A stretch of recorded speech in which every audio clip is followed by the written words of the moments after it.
দেখছেন হুজুর, ইসলামের 4 খলিফার 2 খলিফা বিশ্বনবীর মেয়ের জামাই, আর বাকি 2 খলিফা বিশ্বনবীর শ্বশুর।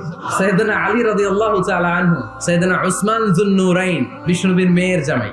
উসমান রাদিয়াল্লাহু তাআলা আনহুর কাছে বিশ্বনবী 2 মেয়েকে বিয়ে দিয়েছিলেন, একজন মারা যাওয়ার পরে আরেকজন। বিশ্বনবী বলেছেন এরপরে আরেকটা থাকলে ওইটারও বিয়ে দিবেন। সাইয়েদনা আবু বকর শ্বশুর, বিশ্বনবীর স্ত্রী আম্মা জান আয়েশা রাদিয়াল্লাহু তাআলা আনহার বাবা। বিশ্বনবীর স্ত্রী আম্মা জান হাফসা রাদিয়াল্লাহু তাআলা আনহার বাবা ছিল সাইয়েদনা ওমর ফারুক। চিল্লায় পড়েন আল্লাহু আকবার।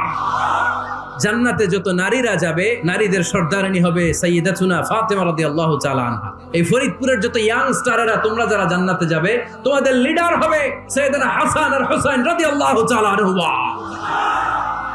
আর বয়স্ক মুরব্বীরা যারা জান্নাতে ঢুকবেন, আপনাদের লিডার হবে সাইয়েদনা আবু বকর আর সাইয়েদনা ওমর ফারুক রাদিয়াল্লাহু তাআলা আনহু। ওমর ফারুক সাধারণ কোনো ক্যারেক্টারিস্টিক্স নয়, ওনাকে আল্লাহ তাআলা নলেজও দিয়েছেন, আবার দিনদারিও দিয়েছেন। আমার